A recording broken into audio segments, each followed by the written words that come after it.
tea, purely Kenyan. Buy now on Jumia or Amazon. Yes, here we are, nutrition and diabetes, sponsored by Slay Tea. You'll be having the question of the day. You know how we do it every other Monday. Make sure that you answer that question. The more tweets you get or retweets, and the more feedback you get, that awards you that chance to get a gift hamper from Slay Tea. So welcome on board. It is that time that we talk matters nutrition every other Monday. That's what we do.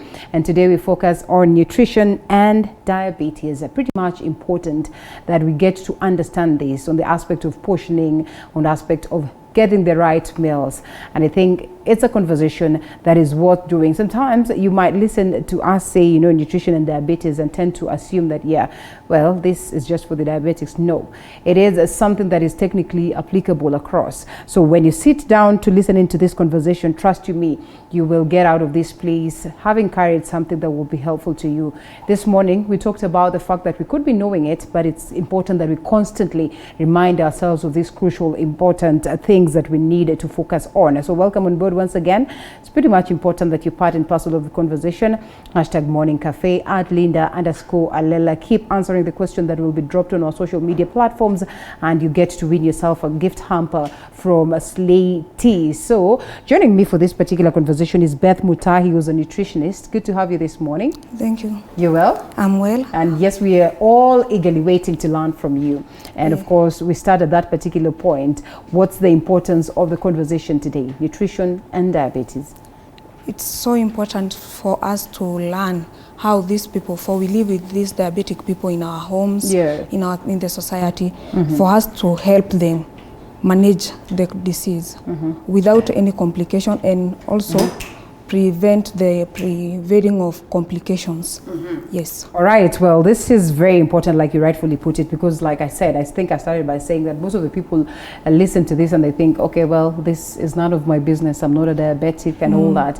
But it is important that we get to learn this. So where do we start from in terms of balancing this, in terms of understanding? First of all, maybe it's important that we get to understand what it is that we talk about when we're talking about a person who's diabetic.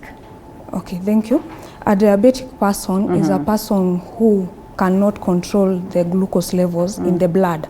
It may be a result of type 1 diabetes or type 2 diabetes. Right. Type 1 diabetes is when the patient cannot produce or secrete insulin from the pancreas.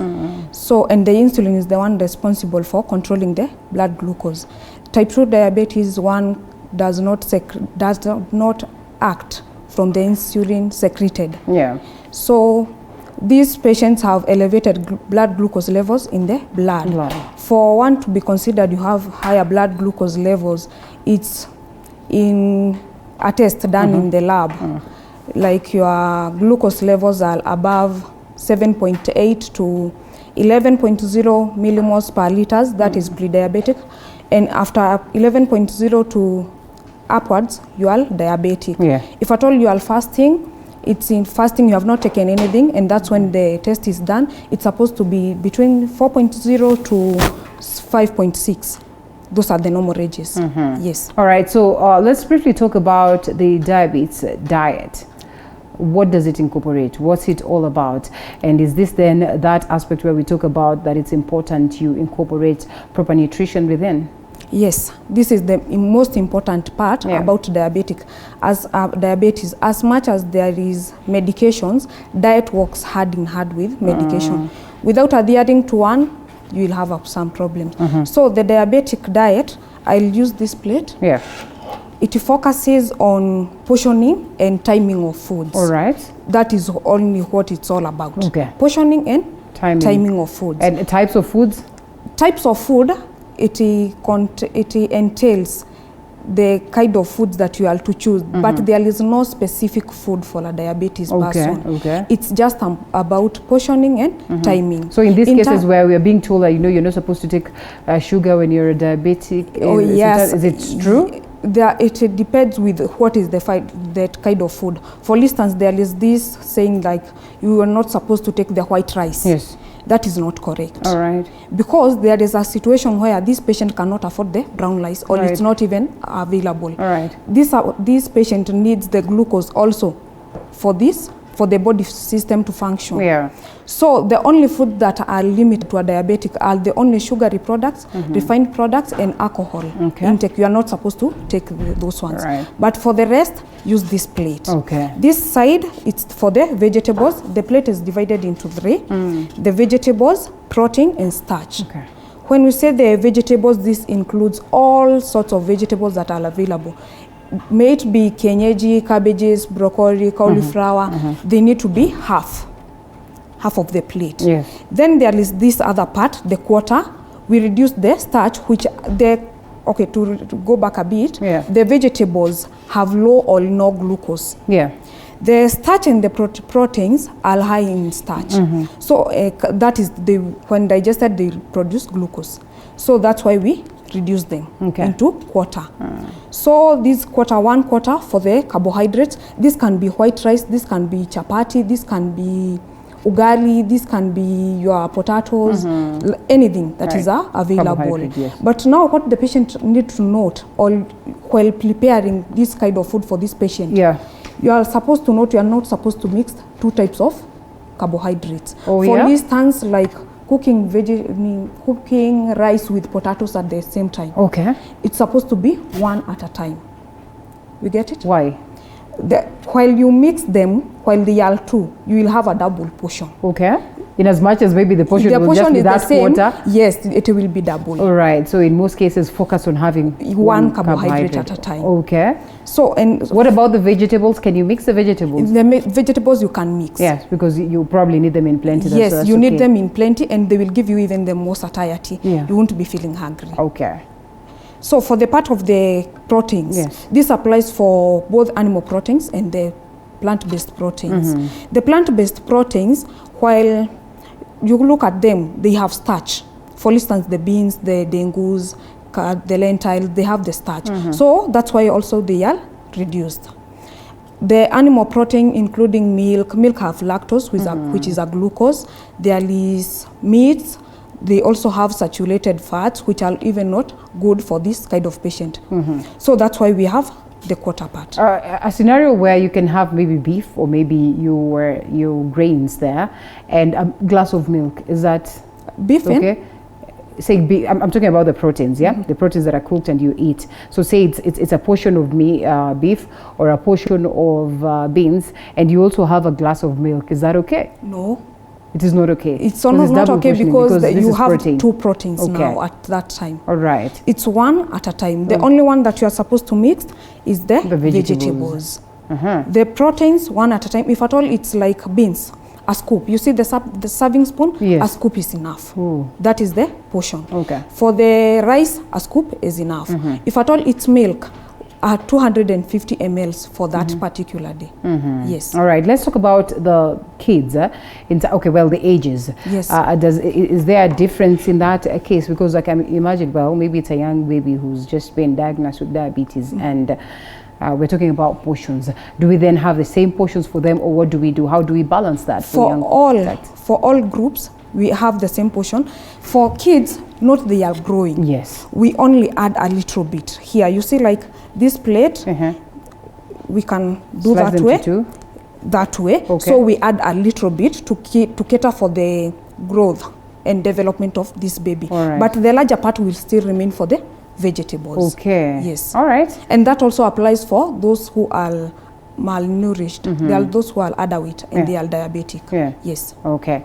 All right. Preparation is very important. Preparation of the foods. Of the food, yes. Most of the people I've heard, say, you have to take it boiled.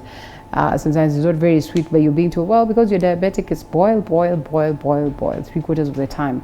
Just how best can you prepare your meals to enjoy them, but at the same time, not get yourself having health hazards? You're not supposed to be boiling fast, or it's not a diet that is making you feel like you are eating things out of this world. It's just the normal diet that we have inside our house. For instance, generally a normal person who is not diabetic or under no medical condition, You have to take your vegetables, you have to take your carbohydrates, you have to take your proteins, you have to take your fruit, you have to take your water.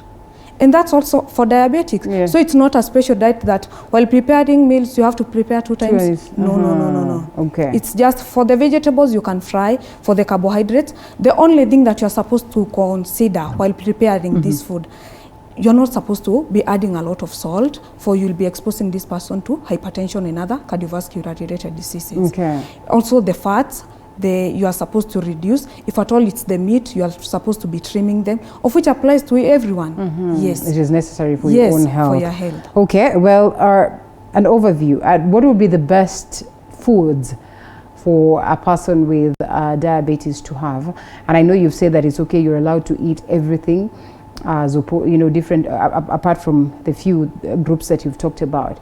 But what would be the best that today, you march into hospital, you'll be told, focus much on these, focus much on these. If I have to take carbohydrates, yes, I can take rice, but what would be the best carbohydrate to take? Yes, I can take vegetables, but what would be the best vegetable to have? I can take proteins, but what would be the best proteins to have? Okay, thank you for that question. The best diet focuses on what amount of glucose is contained in this food. For instance, for the carbohydrates, we opt for the whole grains, which are more better than the simple one. This is because the whole ones that are not processed, the glucose is digested and released in the body at slowly compared rates, compared to the refined one. For instance, chapati, brown chapati and white chapati. Okay. The brown chapati, the rate at which glucose will be secreted in the body, it's a bit slower, because of the, what is it called? It's okay. Just proceed. I will remember and come back to that. Yes, because of that husk that is there. Oh yes. On top of the grain, compared to the white one which has been removed. Okay. Same to the brown rice and white rice. The vegetables, all vegetables, depending with availability and cost and how preferred you like them. Yeah. Those, they are good. The proteins, same way. Yes. What foods can one avoid? So for instance, we can make a lunch, a simple lunch for this kind of a person. Okay. We can have a full brown chapati, one. Vegetables, you can use cauliflower with carrots and hohos, steamed in fried in little oil, and then your protein, you can have a scoop of beans. That is okay. What are the foods to avoid? The foods to avoid are the refined products, and these that are in supermarkets, like the fortified ones, and highly processed. For instance, they are the meats, not the meat that you find in the butchery, like bacons. They are high in salts and fats. Yes. Okay. The sugary ones, the biscuits, you can opt for those ones that are low in sugars. Yes. Fruits are sugary, for that matter. I know natural sugars, for that matter, and they're being recommended highly for diabetes or for diabetes. What would you say about that? Fruits contain fructose, which is also a sugar. Okay. So taking of fruits should be in portions. For instance, a melon, that is available at our markets, the 20 bob slice. You slice it into 3. You get that portion? Yes. Like the one that you go to a wedding and there is... And the slices. The slices. Yeah. That is the portion that you are supposed to take. And yes, that is enough at a given time. Okay. So, for instance, a day you can take a full mango or a full orange, but you can't take it at the same time, all of it. Okay. You have to subdivide it and take it small throughout the day. Yes. All right. In most cases, for instance, for babies, you're told, you know what, make sure they have a fruit a day or maybe 2 fruits as they grow up and all that. For diabetes, then are you forced to that point where you have to limit or you have to reduce the portions? No, we don't limit them. You can have your fruit morning, you can have it at 10, you can have it at lunchtime, at 3, and at evening. So can you have 2 or 3? At a time? Like you mix them? Yes, at a time. No. Like you rightfully put it, if it's a mango, one can slice that mango and have it the entire day. A scenario where you'd want to take 2 or 3 mangoes. Is there anything wrong with that? No, for the whole day you can only take a mango 2 mangoes, for instance. You can At take 2 most. mangoes Okay. in a day. Okay. But these 2 mangoes, you can't take them at once. You get it? Yes. So like morning, I can subdivide it and have a half. Lunchtime, allowed 10, a half. Allowed lunchtime, a half. The first mango is over. It's over. What is the worst that can happen if you are, we're going to come to timings, if you take more than that? Or if you take the entire mango at a time and say, after all, I'll not take another one during the day? The problem is elevating the glucose levels at that particular moment. Yes. Right. So when you take the bigger it is, the more the glucose or the fructose in it. When digested, it raises the blood glucose. And small, like deviating from what you are supposed to be doing will translate somewhere. Okay. Yes. Right, which is somewhere that is not good. Yes. On several occasions, I've had friends of mine, having sweets in their bags. And they tell you, when the sugar levels are low, you can quickly take your sweet. In this case then, are there scenarios where you'd be told, okay, you can have that mango full of it so you can elevate your sugar levels depending on the type of diabetes that you are in? Is it right to have some of these sweets, as they say? Yes, it is. Okay. This comes to the timing of food intake of our diabetes. You are supposed to have 3 meals and 2 snacks. That is like 3-hourly meal. So when you take your breakfast after 3 hours, for instance, you took your breakfast at 7, the next meal is supposed to be around 10. So after 10, the body has already digested all that was in the stomach and released all the glucose and maybe utilized it all. And if you don't take something at that particular moment, your body glucose levels will be low. So at this moment, you are supposed to take something that is sweet to bring it back to normal. So they are encouraged to have sweets. That is for an emergency. But for this condition, you already know. It's not something you have been told like, now. You have diabetes. All right, so they are supposed to be well planned about their daily activities and each and everything that, everywhere they are going. For instance, a patient coming to hospital for a clinic, he or she knows that tomorrow I'm going for the clinic, and it might take me longer than 3 hours. So when I'm leaving home, he or she can have something inside the bag. For instance, he can carry groundnuts. Some can even have fruit. Some even carry some porridge to take to avoid the hypos. Yes. Nuts, you talked about groundnuts and all that. Yes. They're very high in fats and all that.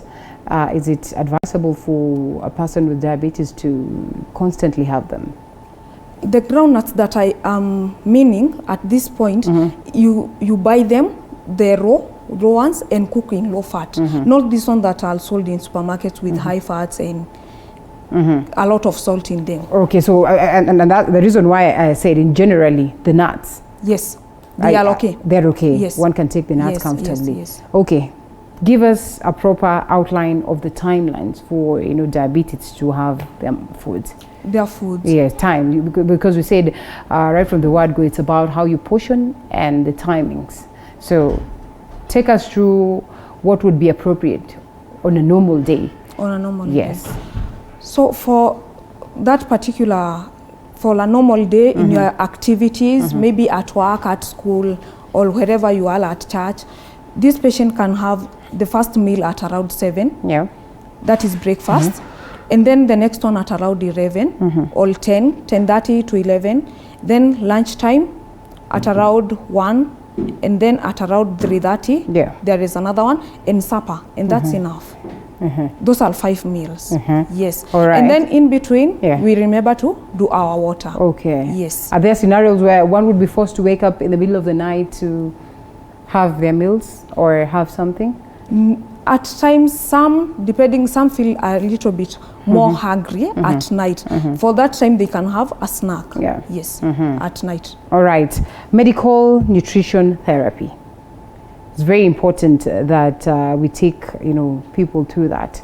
First of all, at what point are you sat down to be told this and this and this is what you're supposed to do? And just what is incorporated in this therapy when one is diagnosed with diabetes? The first encounter with this person is where all begins. So at the first diagnosis, when you are told now you are diabetic, you are supposed to be educated on everything and counseled on everything, detailed about diabetes, on how to manage the complications, the risk factors, what not to do, what you are supposed to be doing, what to worry about, what shouldn't worry about, and also the medications. Yes. All right, so I would want to assume that it's not just a close and open, process. Would you take us through that? I mean, would you make us understand just how important this process is, and how much of time one needs to get to learn and get themselves, well, to understand what it is supposed to be done for them, because the moment you are diagnosed, you don't just take it lightly, and it probably would be something that would require so much adjustments in one's life so they're able to stay afloat, or they're able to manage the condition. What you are supposed to do is, like, the moment you are diagnosed, it takes for like 1 hour, the first session. The first session during nutrition session, before you get to the doctor, you have to do your assessment, body assessment. This includes getting your weight, height, your BMI, and other tests, making you understand where we need to change, what you have been doing wrong, and also the patient to feel more like this is applicable, can be done. And also removing all those information from the community that are not right. This should not be done, this should be done, whereas it not right or correct. Yes. All right, Martha, thank you so much. Sorry, Beth, did I call you Martha? Beth Mutahi, for the great insights. What could we be leaving out that could be very important and instrumental? Water. I can see there is water here. Yes, there is water. Water is so important for diabetic patient and also all of us. Yes. Whether diabetic or not. Water helps in controlling the blood glucose. Like it secretes, the glucose is secreted by the body in form of urine. So it will help. So the patient is supposed to take like at least 2 liters of water per day. That is in small amounts throughout the day. Yes. All right, well, as we get to wind up, what would be your parting shots? I would say, like, diabetes, it's not a death sentence for the patient, and you can survive to the maximum age God can give you. Without, and when you know how to manage diet and follow the medications, the complication will be so much prevented. Yes. All right. In fact, before we go, now that you mentioned the medication, yes, the medication versus the food, balancing this. Are there times where you take medication and food almost immediately, or what really happens in balancing this? You have to take the medications daily, and the diet it's daily. So depending with the time that you are to take your medication, some take the inject themselves the insulin or the oral ones. So some take them at 9, others at night, depending with the specific time that you have decided. You have to adhere to that. Yes. Okay.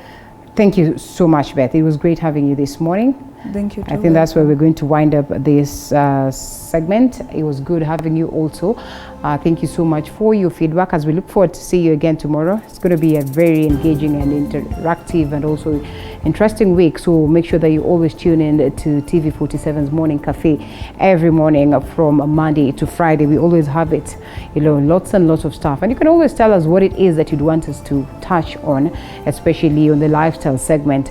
And we'll always ensure that we bring specialists to address the same. Beth Mutahi is a nutritionist, and we are glad that at least you managed to take us through that particular session. For that matter, remember that it's important that you note that this segment has been or is being promoted by Slatey right here. You got lots of questions, or the question of the day that is on our social media platforms. Go there at TV47KE at Linda, at TV47KE, as well also as Linda_Lela, and we get to see whether you've been able to win this particular hamper that we have from Slatey. We'll certainly have it organized and you get it to your destination, or we agree on how you get the hamper. Thank you so much. As always, the social media platforms are Facebook page, TV47, Twitter at Linda at TV47KE. You can also go to YouTube and get that. I don't know why I have so much at Linda_Lela this morning, but all the same, we say asante sana for your feedback. We'll be going through that and we make that phone call to the winner of the day. Do have yourself a lovely day ahead. Bye-bye.